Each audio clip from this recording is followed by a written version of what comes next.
keajaiban makan nasi malah gula darah turun dan diabetes terkontrol.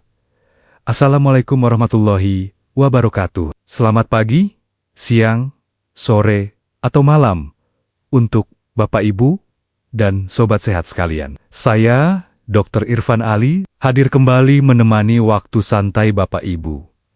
Silakan duduk yang paling nyaman, sandarkan punggung perlahan ke kursi. Ambil napas yang dalam, tenangkan pikiran, dan mari kita berbincang dengan santai, dari hati ke hati, layaknya anak dan orang tua. Bapak Ibu yang saya hormati dan sangat saya sayangi, saya sering mendengarkan keluhan yang begitu memilukan di ruang praktik. Banyak pasien lansia datang dengan wajah murung saat membicarakan soal makanan. Mereka bercerita betapa sedihnya ketika waktu makan tiba. Melihat sepiring nasi putih hangat yang tersaji di meja makan, yang dulu menjadi sumber tenaga dan kebahagiaan, kini berubah menjadi sesuatu yang sangat menakutkan dan dihindari mati-matian karena penyakit diabetes. Nasi putih seolah-olah telah menjadi musuh besar yang harus dijauhi. Ada perasaan takut yang luar biasa setiap kali hendak menyuapkan nasi ke dalam mulut. Takut gula darah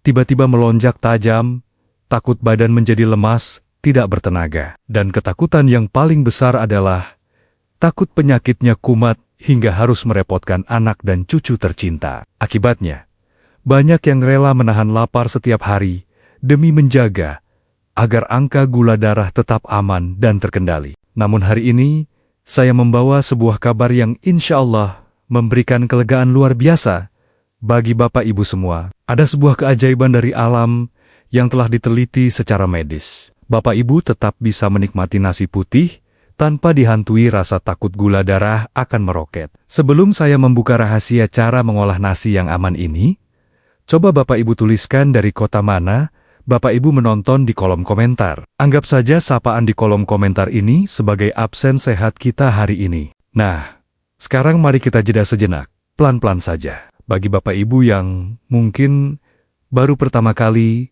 mampir di channel Sobat Sehat Penyakit Dalam ini, saya mengajak Bapak Ibu bergabung menjadi keluarga besar kita. Caranya sangatlah mudah. Bapak Ibu cukup meminta tolong anak cucu, atau menekan sendiri tombol subscribe yang ada di bawah video ini. Tolong nyalakan juga gambar lonceng kecilnya, agar selalu mendapat pemberitahuan video kesehatan terbaru dari saya setiap minggunya. Mengapa menekan tombol tersebut menjadi langkah kecil yang sangat berarti? Anggap saja tombol itu adalah pintu masuk bagi Bapak Ibu untuk terus mengikuti kuliah subuh kesehatan yang sepenuhnya gratis, namun insya Allah berharga. Di channel ini, kita akan terus belajar merawat tubuh yang semakin menua. Menjaga kesehatan di usia senja adalah wujud nyata ikhtiar kita dalam menjaga amanah dari Tuhan Yang Maha Kuasa. Harapannya agar kita bisa terus beribadah dengan tenang dan nyaman. Baiklah, Bapak Ibu yang saya banggakan, mari kita pelan-pelan melihat logika medis di balik ketakutan terhadap nasi putih ini. Kita gunakan perumpamaan sederhana. Nasi putih yang baru matang dan mengepul panas itu ibarat jalan tol yang sangat mulus tanpa hambatan. Saat nasi panas itu masuk ke perut, karbohidratnya langsung berubah menjadi mobil balap berisi gula. Mobil gula ini akan melesat sangat kencang menembus usus dan masuk memenuhi aliran darah Bapak Ibu sekalian. Kecepatan gula yang masuk bagaikan kilat ini membuat organ pankreas kita yang sudah menua menjadi sangat terkejut dan kewalahan. Pankreas tidak sanggup memproduksi insulin dengan cepat untuk menangkap semua gula yang berhamburan itu. Akibatnya sangat jelas, gula menumpuk bebas di dalam pembuluh darah. Saat dicek, angka gula darah Bapak Ibu langsung meroket tinggi. Inilah akar masalah. Mengapa nasi putih panas sangat berbahaya bagi penderita diabetes dan sering memicu badan lemas? Lalu bagaimana solusinya agar aman? Rahasianya adalah kita harus mengubah struktur jalan tol tadi menjadi jalan yang penuh dengan rintangan. Kita harus menyulap karbohidrat di dalam nasi putih tersebut menjadi pati resisten. Pati resisten ini bekerja ibarat serat sayuran yang sangat tebal. Ia tidak bisa dicerna dengan cepat oleh lambung dan usus. Dengan begitu, gula yang dihasilkan akan dilepaskan secara sangat lambat dan sedikit demi sedikit ke dalam aliran darah tubuh kita. Mari kita siapkan bahan-bahan sederhananya, sebelum ke dapur imajiner kita. Kita hanya membutuhkan beras putih, seperti yang biasa dimakan sehari-hari, dan air bersih. Lalu siapkan satu bahan kunci yang sangat ajaib, yaitu minyak kelapa murni atau virgin coconut oil. Jika tidak ada, Bapak Ibu bisa memakai sedikit minyak zaitun. Siapkan juga 1 atau 2 lembar daun pandan segar. Daun pandan ini fungsinya agar aroma nasi kita nanti menjadi jauh lebih harum dan menggugah selera. Mari kita mulai prosesnya pelan-pelan di dapur rumah yang nyaman. Pertama, ambil takaran beras seperti biasa, lalu cuci bersih di bawah aliran air. Saat mencuci beras, hadirkanlah doa di dalam hati, agar beras ini nantinya menjadi obat penawar sakit. Setelah beras dicuci bersih dan dimasukkan ke panci, tambahkan air matang sesuai takaran biasa. Jangan langsung menyalakan kompornya. Inilah saat yang paling tepat untuk kita memasukkan bahan keajaiban yang sudah disiapkan tadi. Tuangkan 1 sendok teh minyak kelapa murni ke dalam panci yang berisi beras dan air tadi. Aduk secara perlahan agar minyaknya menyebar merata. Saat diaduk, akan tercium aroma kelapa yang sangat lembut, gurih, dan menenangkan jiwa. Setelah itu, masukkan daun pandan yang sudah diikat simpul, letakkan panci di atas kompor, atau masukkan ke dalam penanak nasi elektronik. Nyalakan apinya, dan biarkan beras itu termasak dengan tenang sampai benar-benar matang sempurna. Beberapa saat kemudian, air di dalam panci akan mulai mendidih. Dengarkanlah suara letupan kecil air yang sedang menari merebus butiran beras tersebut. Uap panas perlahan mengepul keluar dari celah penanak nasi. Uap ini membawa aroma wangi pandan yang berpadu dengan keharuman gurih dari minyak kelapa murni. Aroma wangi yang memenuhi seluruh ruangan dapur ini sungguh akan membangkitkan kenangan indah di masa lalu, dan membuat hati Bapak Ibu menjadi jauh lebih damai dan tentram. Setelah nasi matang, matikan penanak nasinya. Nasi putih ini terlihat sangat cantik. Butirannya mengkilap karena pelukan minyak kelapa, dan aromanya sangat wangi. Namun tolong bersabar sejenak Bapak Ibu, jangan langsung mengambil piring dan memakannya saat panas. Untuk menciptakan pati resisten sang penakluk diabetes, kita harus melakukan satu langkah penting. Angkat panci berisi nasi tersebut, dan biarkan di ruang terbuka sampai semua uap panasnya benar-benar menghilang sepenuhnya. Setelah nasi tidak lagi panas dan bersuhu ruangan, pindahkan ke dalam wadah yang tertutup rapat. Langkah selanjutnya yang sangat krusial adalah memasukkan wadah berisi nasi matang tadi ke dalam lemari es atau kulkas bagian bawah. Ingat ya Bapak Ibu, cukup di kulkas bagian bawah yang dingin biasa, jangan dimasukkan ke bagian pembuat es batu. Kita akan membiarkan nasi ini tertidur dan mendingin di dalam kulkas selama kurang lebih 12 jam lamanya, agar strukturnya berubah. Apa yang terjadi di dalam kulkas selama 12 jam itu? Suhu dingin akan memaksa molekul karbohidrat di dalam nasi untuk menyusut merapat. Minyak kelapa yang tadi dicampurkan akan menyelimuti setiap butir nasi. Ia mengunci struktur karbohidratnya, sehingga berubah wujud menjadi pati resisten yang kuat. Proses pendinginan ini adalah kunci utama untuk menjinakkan sifat jahat gula di dalam nasi putih, agar tidak lagi beringas saat masuk ke dalam tubuh Bapak Ibu esok harinya. Keesokan harinya, Bapak Ibu bisa mengeluarkan wadah nasi tersebut dari dalam kulkas. Nasi itu akan terasa sangat dingin dan sedikit lebih keras. Tentu saja, perut lansia sangat tidak disarankan memakan nasi yang masih dingin. Kita harus menghangatkannya kembali. Cara paling aman adalah dikukus sebentar di atas dandang, atau dihangatkan di dalam penanak nasi hingga uapnya keluar. Proses pemanasan kembali ini sama sekali tidak akan merusak pati resisten yang sudah terbentuk tadi. Setelah nasi kembali hangat dan mengepul, Bapak Ibu bisa mengambil beberapa sendok ke piring. Coba perhatikan teksturnya. Nasi ini terasa lebih terurai, tidak terlalu lengket, namun tetap pulen dikunyah. Saat menyentuh lidah, ada jejak rasa gurih tipis dari minyak kelapa. Dan ketika nasi ajaib ini mengalir turun ke lambung, ia memberikan rasa kenyang yang sangat tahan lama. Lambung dan usus Bapak Ibu akan bekerja sangat pelan untuk mencerna pati resisten yang kuat ini. Mobil balap gula yang kita bicarakan di awal tadi, kini telah berubah menjadi gerobak kelambat. Hasilnya, gula darah Bapak Ibu tidak akan melonjak tajam sama sekali. Ia akan tetap stabil dan aman. Untuk menyempurnakan pengobatan alami ini, dampingilah makan siang tersebut dengan segelas rebusan kayu manis murni. Rebus 1 batang kayu manis dengan 2 gelas air hingga tersisa 1 gelas. Minumlah air rebusan hangat yang wangi ini beberapa saat sebelum Bapak Ibu mulai makan nasi. Selain cara memasak yang benar, ada satu kebiasaan sederhana yang sangat membantu pankreas Bapak Ibu.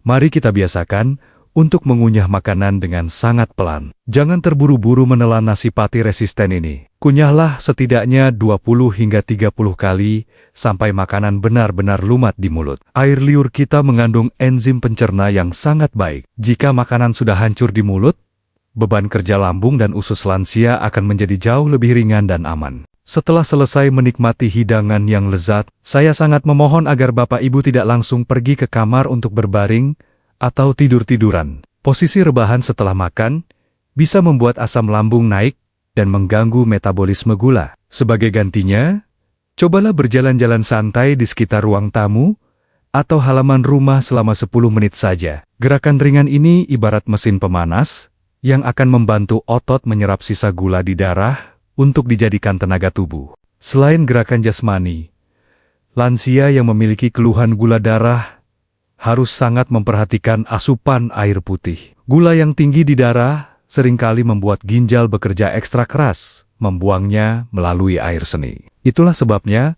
Bapak Ibu sering merasa cepat haus dan buang air kecil. Minumlah air hangat berkala. Jangan menunggu tenggorokan sangat kering. Air putih adalah pelarut alami yang aman untuk mencuci sisa kotoran tubuh. Biasakanlah untuk selalu menyiapkan teko kecil berisi air hangat di dekat tempat duduk kesayangan Bapak Ibu. Air yang bersuhu suam-suam kuku jauh lebih mudah diterima oleh lambung yang sudah menua dibandingkan air es yang sangat dingin. Air dingin justru akan mengejutkan sistem pencernaan dan membuat pembuluh darah menyempit sesaat. Dengan rajin minum air hangat, aliran darah menjadi lebih lancar dan proses pembuangan sisa-sisa gula melalui ginjal akan berjalan dengan jauh lebih ringan. Kemudian, perhatikan juga minuman pendamping sehabis makan. Banyak dari kita yang terbiasa meminum teh manis hangat setelah menyantap nasi. Mulai sekarang, mari kita pelan-pelan tinggalkan kebiasaan itu. Teh manis hanya akan merusak kerja keras nasi pati resisten yang sudah Bapak Ibu buat semalaman. Pilihlah air putih hangat yang murni untuk membilas tenggorokan. Air putih hangat akan membantu membersihkan sisa lemak dan melancarkan laju makanan di dalam usus menuju pembuangan. Bapak Ibu mungkin bertanya, apakah lansia masih boleh menikmati buah-buahan manis? Jawabannya tentu saja masih boleh, asalkan porsinya sangat dibatasi dan diatur dengan bijaksana. Pilihlah buah yang tinggi serat seperti pepaya atau apel. Nikmatilah potongan buah segar ini di sela-sela waktu antara sarapan dan makan siang sebagai camilan penunda lapar. Jangan menjadikannya jus, karena proses blender justru menghancurkan serat alami pelindung gula yang sangat dibutuhkan oleh tubuh kita. Selain menjaga asupan makanan dan minuman, Bapak Ibu juga harus mulai memberikan perhatian khusus pada kesehatan kaki. Penyakit diabetes seringkali membuat ujung saraf di telapak kaki menjadi mati rasa atau kebas. Oleh karena itu, biasakanlah untuk selalu memakai alas kaki yang sangat empuk dan nyaman, meski hanya berjalan di dalam rumah. Jangan biarkan kaki terluka sekecil apapun, karena luka akibat diabetes sangat rentan mengalami infeksi yang berbahaya dan membutuhkan waktu lama untuk sembuh. Setiap malam sebelum tidur, sempatkanlah waktu sejenak untuk memeriksa telapak kaki Bapak Ibu. Mintalah bantuan pasangan atau anak jika kesulitan melihat bagian bawah kaki. Pastikan tidak ada lecet, kemerahan, atau kulit mengelupas. Cucilah kaki dengan air mengalir dan sabun lembut. Keringkan menggunakan handuk bersih dengan cara ditepuk-tepuk perlahan, terutama di sela jari kaki, agar tidak ada kelembapan sisa yang bisa memancing tumbuhnya jamur. Setelah kaki benar-benar kering, Bapak Ibu bisa mengoleskan sedikit pelembab kulit atau minyak zaitun tipis-tipis di area tumit yang seringkali kasar dan pecah-pecah. Pijatlah dengan sangat lembut dan perlahan. Pijatan ringan ini bukan hanya melembutkan kulit yang kering, tetapi juga sangat merangsang peredaran darah di bagian ujung kaki agar kembali lancar. Aliran darah yang lancar adalah kunci utama agar sel saraf di kaki tetap mendapatkan nutrisi, sehat, dan terhindar dari rasa kebas. Kemudian, saat mentari pagi mulai bersinar, jangan ragu untuk keluar rumah sejenak. Berjemurlah di bawah sinar matahari pagi sebelum jam 9 selama kurang lebih 15 menit. Sinar matahari pagi adalah hadiah alam yang kaya akan vitamin D alami. Vitamin D ini fungsinya sangat luar biasa untuk membantu pankreas bekerja memproduksi insulin yang berkualitas. Sambil berjemur, hirup udara pagi yang segar, pejamkan mata, dan biarkan kehangatan meresap hingga ke dalam tulang-tulang. Hal yang tak kalah penting dalam mengendalikan keluhan diabetes ini adalah kualitas tidur malam Bapak Ibu. Tubuh yang menua ini melakukan proses penyembuhan paling hebat saat kita tertidur dengan pulas. Usahakan untuk mulai berbaring di ranjang sebelum jam 10 malam. Matikan lampu kamar atau gunakan cahaya yang sangat redup. Suasana gelap memancing hormon istirahat keluar dan memperbaiki sel pankreas yang rusak dengan lebih maksimal. Agar tidur malam, Bapak Ibu tidak terganggu. Tolong hindari kebiasaan makan makanan yang berat 2 jam sebelum waktu tidur tiba. Jika Bapak Ibu memaksakan makan nasi menjelang tidur, mesin pencernaan akan dipaksa bekerja keras di saat ia seharusnya beristirahat. Akibatnya, gula darah akan menumpuk tidak terpakai sepanjang malam dan membuat Bapak Ibu terbangun dengan kepala yang pusing di pagi hari. Jika perut terasa keroncongan di malam hari, minumlah segelas air putih hangat saja. Pada akhirnya, berdamai dengan kondisi tubuh di usia senja adalah obat yang paling menenangkan. Jangan terus-menerus menyesali atau mengeluhkan mengapa Bapak Ibu bisa terkena diabetes. Terimalah keadaan ini dengan hati yang sangat ikhlas dan lapang dada. Anggaplah rutinitas merebus kayu manis, mendinginkan nasi dengan minyak kelapa, serta menjaga pantangan sebagai bentuk rasa syukur kita karena masih diberikan kesempatan bernapas dan merawat raga yang menjadi titipan Sang Pencipta. Satu hal lagi yang sering terlupakan adalah menjaga ketenangan batin. Penyakit diabetes sangat erat kaitannya dengan tingkat stres di kepala. Terkadang meski makanan sudah dijaga ketat, gula darah bisa naik hanya karena Bapak Ibu merasa cemas memikirkan masalah keluarga. Lapangkanlah dada, perbanyak senyum, dan serahkan segala kekhawatiran pada Tuhan.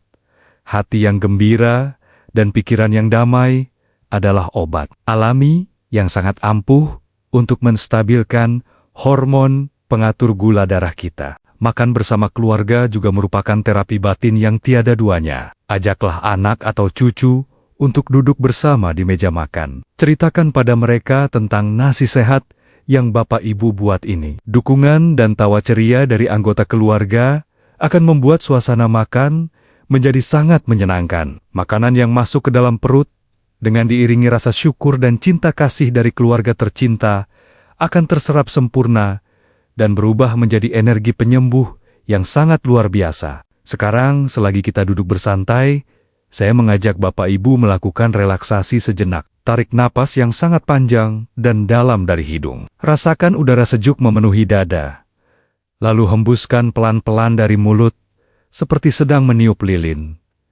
Lakukan sekali lagi, sambil merilekskan bahu yang tegang. Sekarang, coba luruskan kaki Bapak Ibu. Gerakan pergelangan kaki memutar ke kanan dan ke kiri secara perlahan-lahan. Gerakan ini bagus untuk melancarkan aliran darah ke ujung kaki. Saya jadi teringat pada pasien saya.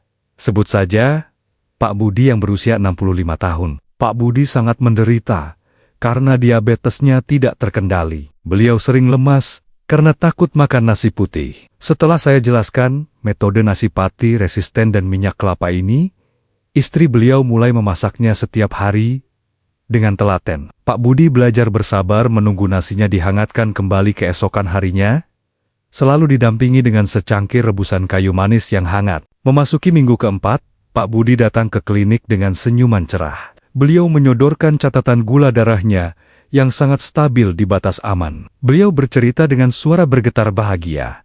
bahwa ia kembali menemukan nikmat di meja makan. Tidak ada lagi rasa takut yang mencekam jiwa. Kisah Pak Budi ini adalah bukti bahwa tubuh punya kemampuan beradaptasi yang hebat. Dibutuhkan ketelatenan untuk mau repot sedikit demi mendapatkan kenikmatan sehat yang tak ternilai di usia senja. Waktu selalu terasa berjalan cepat jika membicarakan pencerahan penuh harapan. Pesan utama saya, jangan memusuhi makanan dari Tuhan secara berlebihan. Pelajari ilmunya, ubah sedikit cara mengolahnya, dan jadikan rutinitas baru untuk mencintai diri. Tolong jangan biarkan ilmu bermanfaat ini berhenti di ingatan Bapak Ibu saja. Bagikan atau share video ini ke grup WhatsApp, keluarga, atau grup pensiunan di luar sana. Membagikan ilmu kesehatan yang benar adalah sedekah ilmu yang mulia. Bayangkan jika ada sahabat Bapak Ibu yang sedang bersedih menahan lapar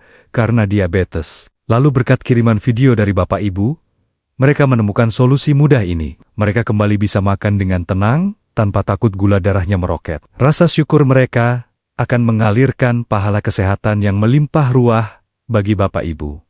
Sebelum perjumpaan ini berakhir, mari kita menundukkan kepala dan memanjatkan doa, memohon belas kasih dari Tuhan yang Maha menyembuhkan segala penyakit. Ya Tuhan yang Maha Penyayang, angkatlah perlahan segala rasa sakit, kelemahan, dan kecemasan dari dada Bapak dan Ibu yang sedang menonton video ini. Sehatkanlah aliran darah dan pankreas mereka. Karuniakanlah sisa usia senja yang dipenuhi keberkahan rizki, kesehatan paripurna, dan kebahagiaan bersama keluarga tanpa dihalangi rasa sakit. Saya Dr. Irfan Ali, mohon pamit, undur diri. Tetaplah tersenyum dan merawat tubuh. Wassalamualaikum warahmatullahi wabarakatuh.